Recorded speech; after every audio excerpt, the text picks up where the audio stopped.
ਸਾਡੇ ਪੰਜਾਬ ਵਿੱਚ ਲੋਕ ਜਿਹੜੇ ਨੇ ਆਪਣੀ ਖੁਸ਼ੀ ਦਾ ਇਜ਼ਹਾਰ ਕਰਦੇ ਨੇ। ਪਿੰਡਾਂ ਵਿੱਚ ਜਦੋਂ ਸ਼ਾਦੀ ਹੁੰਦੀ ਹੈ ਨਾ, ਉਹਦਾ ਖਾਸ ehਤਮਾਮ ਕੀ ਹੁੰਦਾ ਹੈ।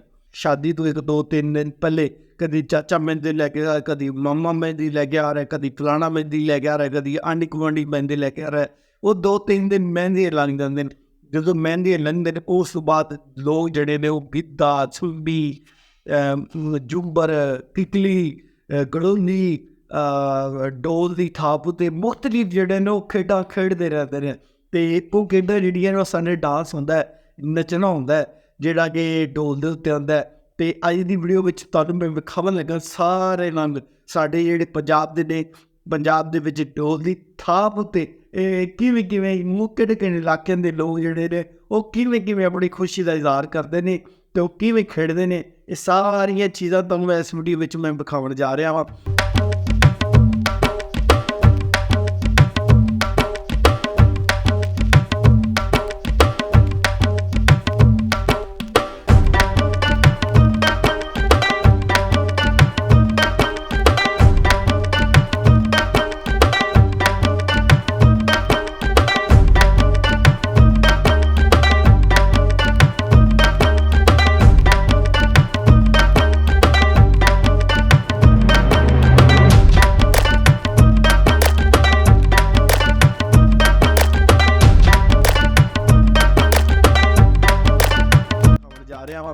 ਜਿਵੇਂ ਸਾਡੀ ਜ਼ਬਾਨ ਚੇਂਜ ਹੁੰਦੀ ਹੈ, ਇਵੇਂ ਬੰਦੇ ਦਾ ਭਰੇਵਾ ਵੀ ਚੇਂਜ ਹੁੰਦਾ ਹੈ, ਯਾਨੀ ਲਿਬਾਸ ਵੀ ਚੇਂਜ ਹੁੰਦਾ ਹੈ, ਅਤੇ ਇਵੇਂ ਬੰਦੇ ਦਾ ਡਾਂਸ ਵੀ ਚੇਂਜ ਹੁੰਦਾ ਹੈ, ਯਾਨੀ ਖੁਸ਼ੀ ਦਾ ਇਜ਼ਹਾਰ ਵੀ ਜਿਹੜਾ ਹੈ ਨਾ ਉਹ ਚੇਂਜ ਹੁੰਦਾ ਜਾਂਦਾ।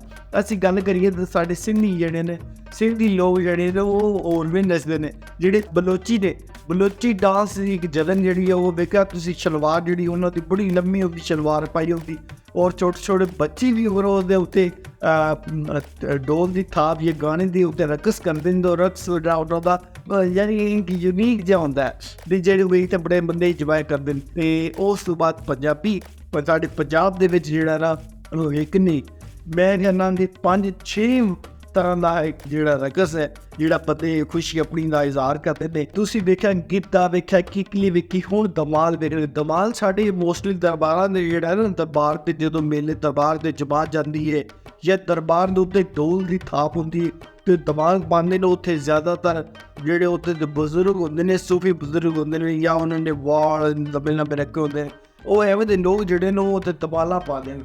ਐਸੀ ਮੇਰੀ ਅੱਜ ਦੀ ਵੀਡੀਓ ਜਿਹਦੇ ਵਿੱਚ ਮੈਂ ਜ਼ਿਕਰ ਕੀਤਾ, ਤੁਹਾਨੂੰ ਵਿਖਾਈਆਂ ਨੇ ਗਿੱਧਾ ਕਿਵੇਂ ਹੁੰਦਾ ਹੈ, ਝੂਮਰ ਕਿਵੇਂ ਪਾਉਂਦੇ ਨੇ, ਅਤੇ ਸੰਮੀ ਕਿਵੇਂ ਹੁੰਦੀ ਹੈ, ਕਿਕਲੀ ਕਿਵੇਂ ਹੁੰਦੀ ਹੈ। ਇਹ ਸਾਰੀਆਂ ਚੀਜ਼ਾਂ ਤਕਰੀਬਨ ਮੈਂ ਤੁਹਾਨੂੰ ਵਿਖਾਈਆਂ ਨੇ। ਅਗਲੀ ਵੀਡੀਓ ਵਿੱਚ ਤੁਹਾਡੇ ਵਾਸਤੇ ਮੈਂ ਕੁਝ ਹੋਰ ਚੀਜ਼ਾਂ ਲੈ ਕੇ ਆਵਾਂਗਾ ਜਿਹੜੀਆਂ ਤੁਸੀਂ ਇੰਜੋਏ ਕਰੋਗੇ।